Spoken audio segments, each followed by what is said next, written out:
to the Iesu, the anointed ones, to pound it, because he only had a limited amount of time with these guys before Enlil was looking at the watch like, where the hell is everybody, okay?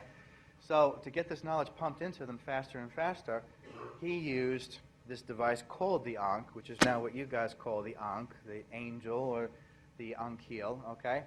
And the root comes from that. Now, since he was using the Ankh, he becomes known as the Ankh in association with the Ankhils, and this is how Prince Ea becomes known as the Ankh-E, Enki. So that's where the name Enki comes from, Ankh, okay? Eventually, he was known as the Ankh. Eventually, the I is attached, Anki, okay? So Prince Ea is his real name. Enki is his pen name, okay? So this is how he gets to be known as this, okay? So now, known as Enki, Iesu, all right? All of a sudden, all these words start relating to each other, and they start going in a circular pattern with each other. Enki takes the Iesu into caves. Now, he even, what he does here is from the perspective of these guys, ultimately abominable. You got to keep that in mind along the way, because there's a word that comes out of this later on that you'll understand why. He goes teaching them. They become the anointed ones. He's using the Ankh, pumping it into their brains, into their genetics, into their cell memory, into their racial memory. This eventually will become the Temple of Solomon and the family of man, okay? What he did, though, aside from using the Ankh, he also used another process to speed it up. Initially, there was the Aryan technology of mind control and brainwashing. Remember what I said over there, psychological warfare? They used a particular type of crystal technology to help Anu and Enlil and Ea program the Adapa to do exactly what they were supposed to do. Bam, instant brainwashing, because the mind is no different than the hard drive of your computer. It can be erased, right? It runs on electricity, so it's easily erased, all right? Well, he goes and turns around and uses it the other way, okay? So he's using the reptilian, if you were trying to piss off the queens, this would be the way to do it. He uses that same reptilian Aryan technology to now pump information into the minds of the Iesu even faster, okay? They become the anointed ones. Enlil, still exhibiting his sadistic labor campaign of destroying the Adapas.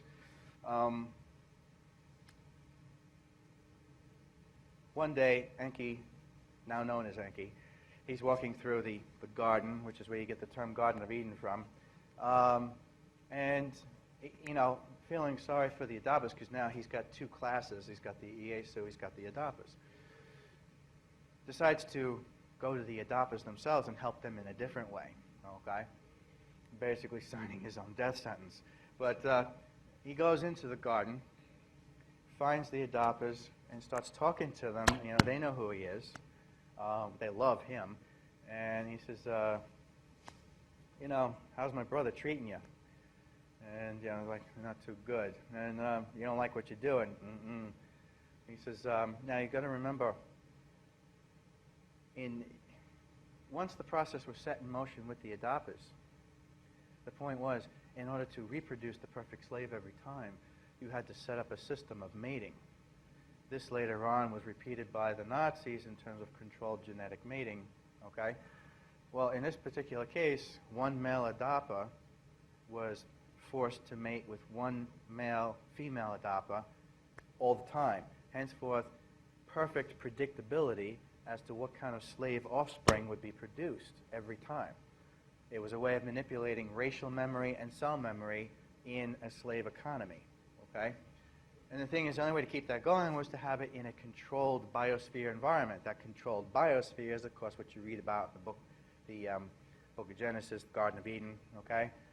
This is where you get the concept of an Adam and an Eve, okay? One male Adapa forced to mate with one female Adapa, okay? And all of them had to do that, and they were all tagged, all right, so they would remember who they're supposed to have sex with. And at a certain time of the month, at the ring of the bell, they'd say, come and get it, and, they'd all go in there and go at it, and that would be it, all right? Well, the thing was, that was for all the misery that there was, that was the only form of enjoyment that they had. So now, Enki walks into the garden and he says, what if I could show you something that would make your life that much better?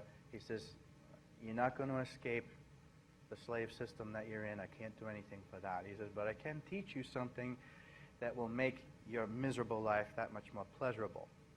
He says, you know that thing you're allowed to do once a month at the ring of a bell? He says, well, here's a magnificent concept. Guess what? You can do that anytime you want, anywhere, with anyone, okay? All right? So they're thinking about this, right? And they're looking at each other, and all of a sudden the adopter starts smiling. All right? Well, later on, Enlil's looking around, the Anunnaki are looking around, nothing's getting done. Where the hell is everybody? All right? All right? So Enlil goes into the garden looking for them, all right? And of course now Enki had told them, said, look, I'll teach you this, but you have to promise and make damn sure that my brother does not find out about this. He says, otherwise everybody's screwed, all right? So, that's right. Yes. So, but as with everything, somebody's bound to mess this up big time, okay? Someone's going to make a mistake. Well, sure enough, someone was caught by surprise, right? Enlil's walking through the garden looking for something. He hears this noise behind a bush, right? So, looks behind the bush and sees a male adopter fully erect, getting it on with a female adopter that wasn't tagged with the same symbol, okay? At that point, the gig was up.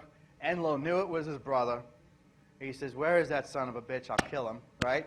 And this, once that went out, then he found out that not only did he do that, okay, not only did he do that, but he found out that he was also teaching the anointed ones forbidden knowledge, okay? So now he found out about the Iesu, okay? So now he goes on this unholy, massacre, starts just killing off, because at this point now, the adopters have been having sex with everyone. This produces a total screw-up in the genetic structure of slavery, okay? Now you can't tell what kind of product is going to come out, the end results, okay? All these female adopters are pregnant with God knows what. And on top of that, to make matters even worse, a select group was picked to be taught forbidden knowledge. And this forbidden knowledge was, of course, the whys and wherefores of the galactic community and where the adopter came from in the first place. Okay? You're not supposed to be teaching the slave where he came from, okay? Because that's where Mary Shelley gets the idea for Frankenstein, okay? The awakening of the beast, and then the beast coming home to the creator to kill the creator, okay? So he goes on a rampage, killing everyone looking for his brother. At this point, Enki's got to get out of town, all right, real fast. So he takes off, but he also takes off with a whole bunch of the anointed ones, the Iesu. Takes off to what is now referred to as the Pleiades, and proceeds to continue on with the experiment with the anointed ones to produce what's referred to in ufology as the Pleiadians, okay? Another branch of something beyond Homo sapient man, all right? Also related to the human race, the family of men, okay? Some of the anointed ones stayed beside. Some of the Iesu stayed behind to carry on the good fight because they knew the adopters were getting slaughtered, their own brothers and sisters. Someone had to stay behind. So some of the anointed ones stay behind. Enki, he takes off with most of them, the lion's share of them, to the Pleiades. What happened was Enlil, now with his massive spaceship armada and whatnot, is slaughtering everyone left and right. The anointed ones, the Iesu, are like, we have nothing to go up against this, and we're the only ones who know the truth. We can't afford to go up against him and get killed. So they initiate what is now what eventually becomes referred to as running for the hills. You see this in the movie Braveheart with William Wallace and the Scots. They say, run for the hills, let the British come. When they go back, we'll attack them from behind. This, because you're dealing with primates, apes, gives birth to the term guerrilla warfare. Underground warfare, strike and hit, okay? They go taking off for the mountains. To this day, now they were also, these anointed ones, these Iesu, are also known collectively as the atoms.